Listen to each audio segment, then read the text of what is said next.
Assalamualaikum warahmatullahi wabarakatuh. Good afternoon, everyone. I would like to greet and show my respect to our lecturer, Dr. Lia Novita MPD, and to all my fellow students. Allow me introduce myself. My name is Yurika Marcella, and today I will serve as both the moderator and the first presenter. With my partner Silmi, will be the second presenters. We are from group 15, and today we will present material about correspondency. Let's begin our presentations.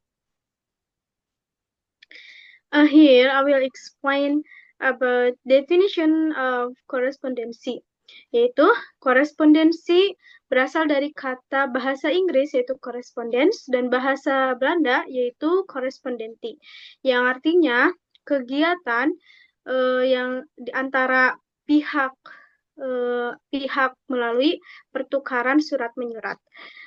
Dalam KBBI juga korespondensi diartikan sebagai surat menyurat. Orang yang berkomunikasi menggunakan surat disebut correspondence. Next. Ada dua tipe dalam korespondensi, yaitu ada korespondensi internal dan korespondensi eksternal. Internal yaitu korespondensi yang dilakukan oleh orang-orang di dalam suatu kantor atau organisasi yang sama. Kemudian eksternal yaitu korespondensi atau kegiatan surat menyurat yang dilakukan antara instansi atau organisasi dengan pihak luar. Next.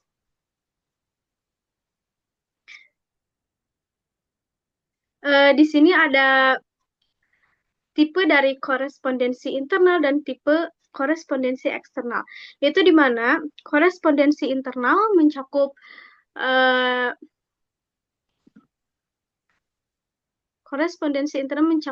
memorandum and note, yaitu pesan singkat antar bagian atau pimpinan di dalam kantor. Kemudian ada letter of notification, yaitu surat pemberitahuan untuk orang di dalam organisasi, seperti misalkan pemberitahuan jadwal rapat, perubahan jadwal, atau jadwal cuti. Kemudian ada warning letter, yaitu surat teguran kepada karyawan yang melanggar aturan dalam organisasi. Kemudian ada follow up letter, yaitu surat tindak lanjut dan dari surat sebelumnya. Maksudnya surat ini dibuat supaya surat sebelumnya mendapatkan respon. Kemudian ada decree, yaitu surat keputusan, yaitu berisi keputusan pimpinan yang berlaku di dalam organisasi. Kemudian ada report letter, yaitu surat berisi laporan hasil kerja atau kegiatan yang akan dilaporkan kepada atasan atau divisi lain.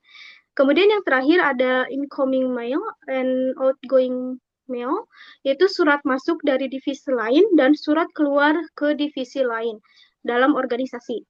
Kemudian ada pun jenis-jenis surat eksternal, yaitu mencakup postcard, kartu pos yang dikirim untuk menyampaikan pesan singkat, biasanya ke orang luar organisasi. Kemudian ada cover letter, yaitu surat pengantar, misalnya saat melamar kerja. Kemudian ada warrant, yaitu surat perintah resmi dari instansi kepada pihak luar untuk melakukan sesuatu. Kemudian ada letter of request, yaitu surat permintaan bantuan, informasi, atau izin dari pihak luar.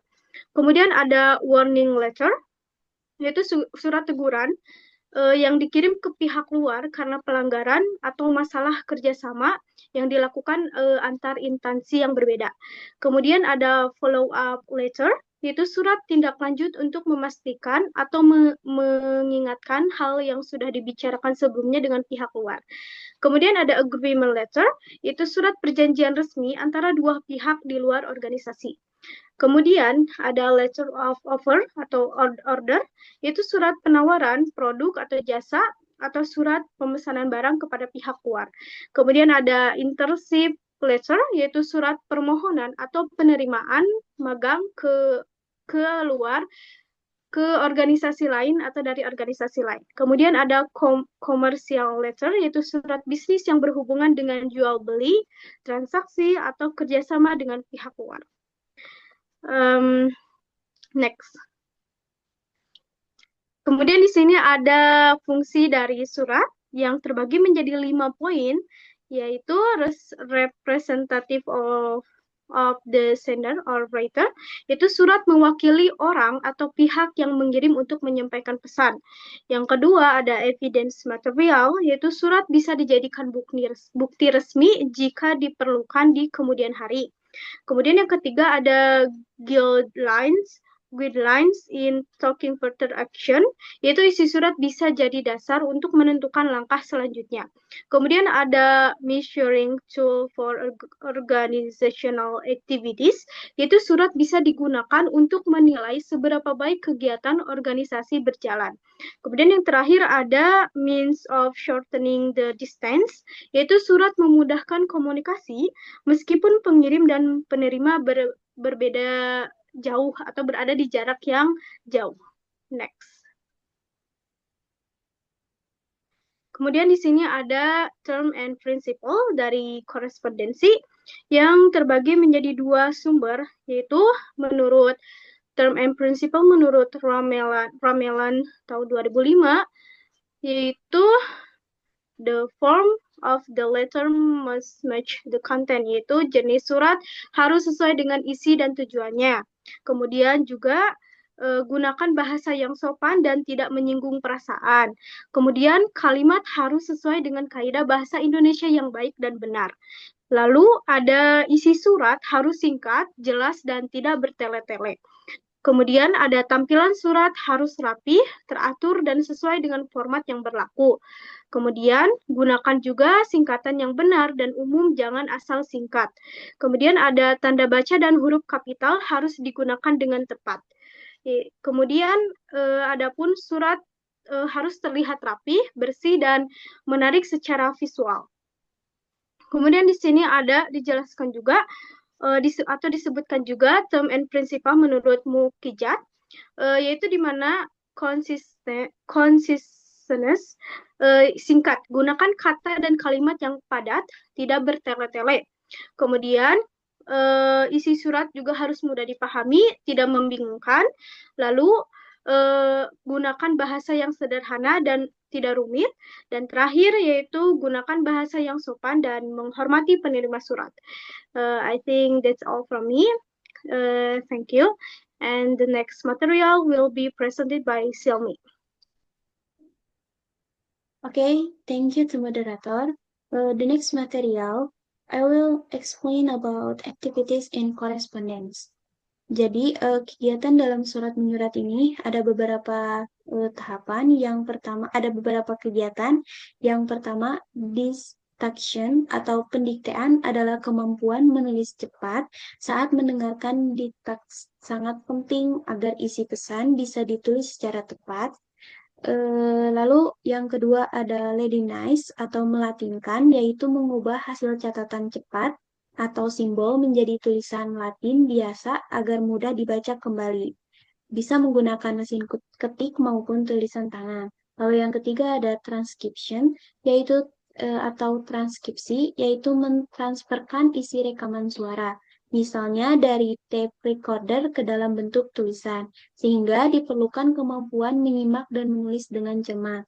Lalu selanjutnya ada scraping, yaitu mengerik, adalah menyusun konsep surat dengan menguasai bahasa, isi pesan, serta menyesuaikan gaya penyampaian dengan pembaca atau penerima surat.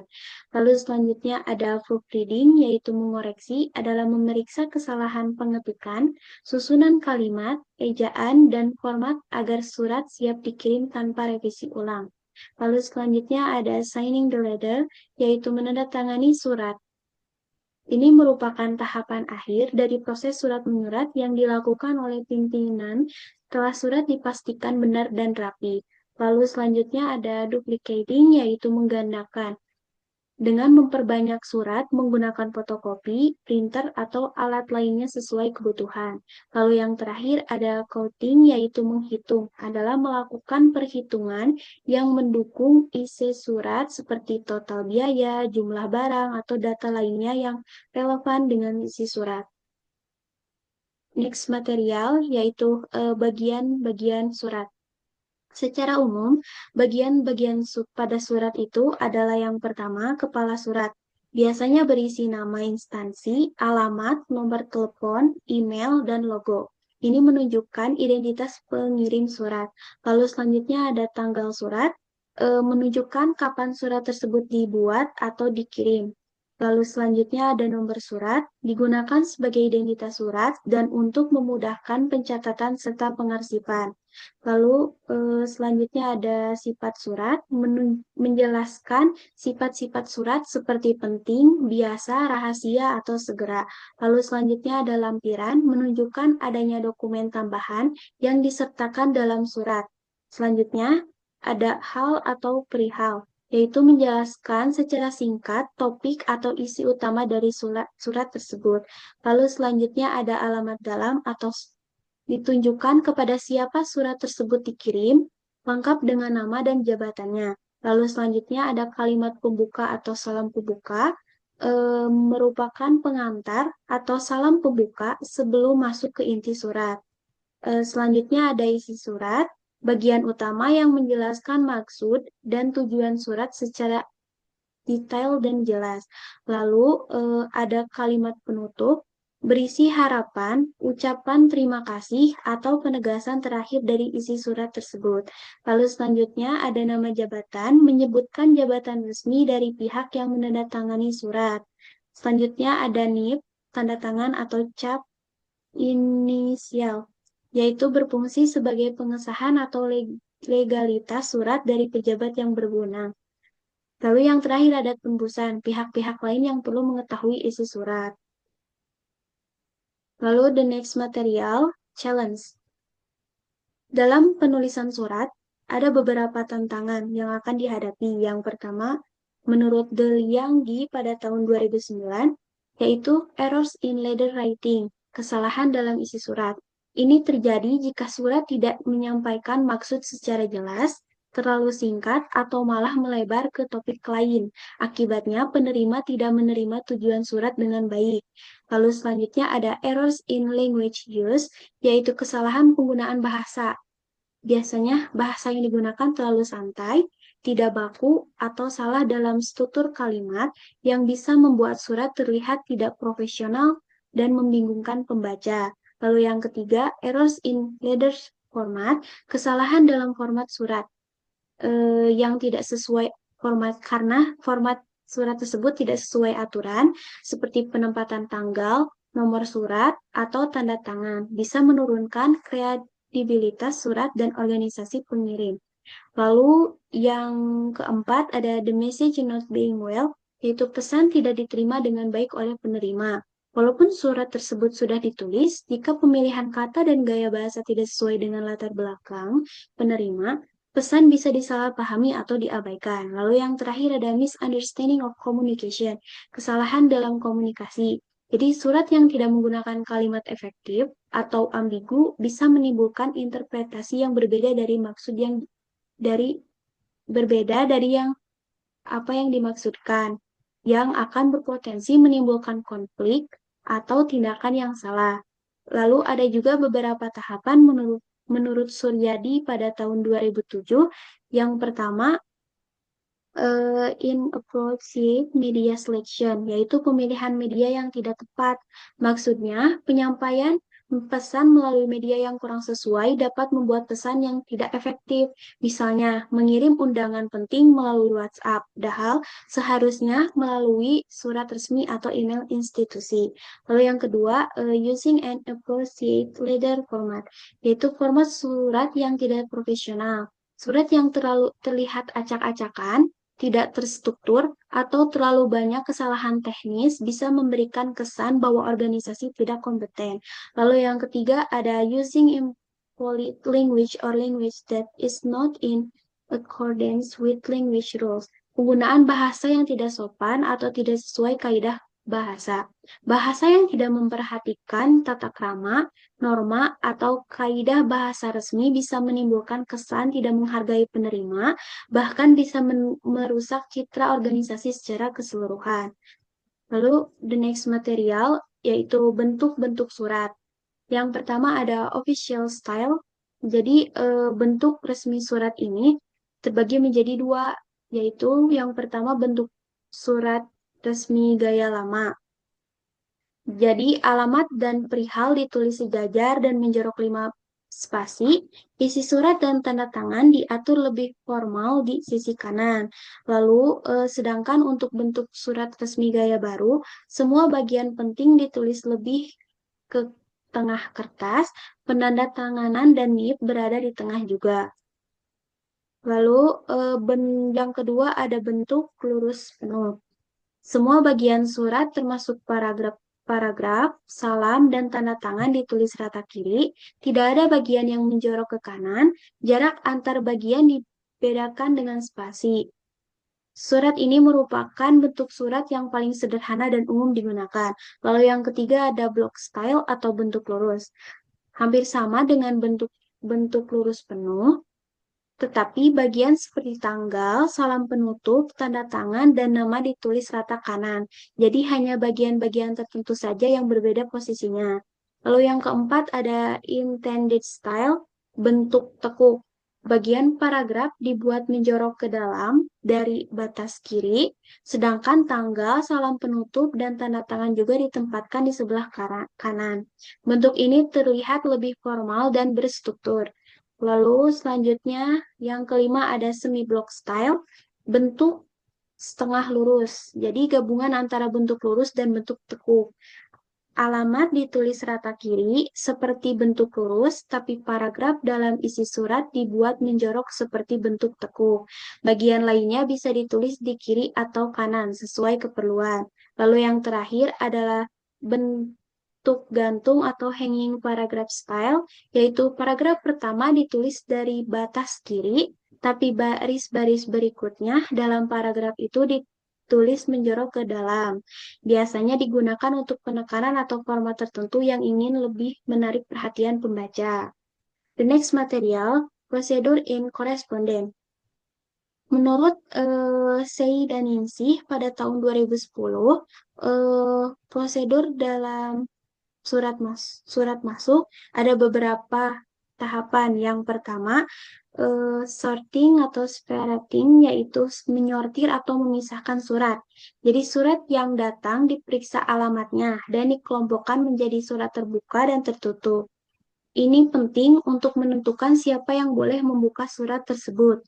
Yang selanjutnya ada opening letters, yaitu membuka surat. Hanya surat dinas yang boleh dibuka oleh sekretaris, kecuali ada izin khusus dari atasan. Lalu selanjutnya ada removing and checking the contents of the letters. Mengeluarkan dan memeriksa isi surat. Setelah surat dibuka, diperiksa isinya seperti nama pengirim, tanggal surat, alamat tujuan, dan lampiran. Pastikan semuanya lengkap dan sesuai. Lalu selanjutnya ada recording the letters, mencatat surat. Setelah diberi cap tanggal, surat dicatat ke dalam buku agenda atau sistem kendala surat agar mudah ditelusuri. Lalu selanjutnya ada reading and making notes, yaitu membaca dan memberi catatan. Surat yang dibaca dengan cermat, hindari mencoret-coret surat agar hindari mencoret-coret surat karena pimpinan biasanya lebih menyukai surat yang bersih tanpa tulisan tambahan. Lalu selanjutnya ada delivering the letters to the leaders, menyampaikan surat tersebut ke pimpinan. Jadi setelah surat diperiksa, surat akan diserahkan kepada pimpinan untuk ditindaklanjuti. Lalu selanjutnya ada distribution of the letters to other departments. Jadi maksudnya jika perlu ditindaklanjuti, surat tersebut akan ditindaklanjuti oleh bagian lainnya dan surat akan didistribusikan dan diberi disposisi ke departemen terkait. Lalu yang terakhir ada answering letters when the leaders is not available. Jadi menjawab surat saat pimpinan tidak ada. Jika pimpinan sedang tidak ada di tempat atau tidak ada di kantor, sekretaris bisa membalas surat berdasarkan arahan umum atau kebijakan sebelumnya. Lalu prosedur menurut Sri Endang, Seidaningsih, dan Seidaningsih. Jadi prosedur pengelolaan surat keluar Ada beberapa tahapan. Yang pertama, konsep generalization, yaitu pembuatan konsep. Ini merupakan langkah pertama, yaitu menyusun konsep atau rancangan surat yang dilakukan oleh pihak yang berkepentingan sesuai kebutuhan isi pesan yang ingin disampaikan. Lalu yang kedua ada persetujuan konsep. Konsep yang sudah disusun dan diserahkan akan eh, konsep yang sudah disusun diserahkan kepada pimpinan untuk ditindaklanjuti, dikoreksi, dan disetujui sebelum diketik secara resmi. Lalu yang ketiga ada pencatatan surat. Jadi setelah disetujui, konsep dibawa ke bagian pencatatan untuk dicatat dan diberikan nomor surat resmi. Yang keempat ada typing the concept into the letter, yaitu pengetikan surat. Setelah mendapatkan nomor, konsep surat diketik secara rapi dan dicetak agar siap untuk ditandatangani. Lalu yang kelima ada reader signing, yaitu penandatanganan surat. Surat yang telah dicetak kemudian dimintakan tanda tangan pimpinan dan dicap resmi. Surat asli akan dimasukkan ke sampul dan salinan digandakan untuk arsip. Lalu yang keenam ada letter delivery, yaitu pengiriman surat. Sebelum dikirim, surat dicatat terlebih dahulu dalam buku ekspedisi. Pengiriman bisa dilakukan melalui pos, kurir internal, atau jasa ekspedisi lainnya. Lalu yang terakhir ada mail storage, yaitu penyimpanan surat. Salinan surat disimpan sebagai arsip keluar. Penyimpanan dilakukan berdasarkan sistem kearsipan yang digunakan di kantor. That's all for me. Saya kembalikan kepada moderator. Baik, terima kasih Xiaomi atas penjelasannya. Kemudian di sini saya akan membacakan kesimpulan dari korespondensi, yaitu in an office environment, correspondency is communication between an employee and another person, between an employee and an agency or vice versa, between organization or vice versa, between agencies and agencies, between organization and vice versa, using letters as a medium. Knowledge about correspondency can be divided into the three most important parts, namely related to knowledge of the language of letters, knowledge about writing letters, knowledge about sending and receiving letters. All right, everyone. That concludes our presentation on the correspondency material. We hope that what we have shared is useful and easy to understand. We apologize for any mistakes or shortcomings. Thank you for your attention. And with that, we will end our presentation. Thank you so much. Wassalamualaikum warahmatullahi wabarakatuh.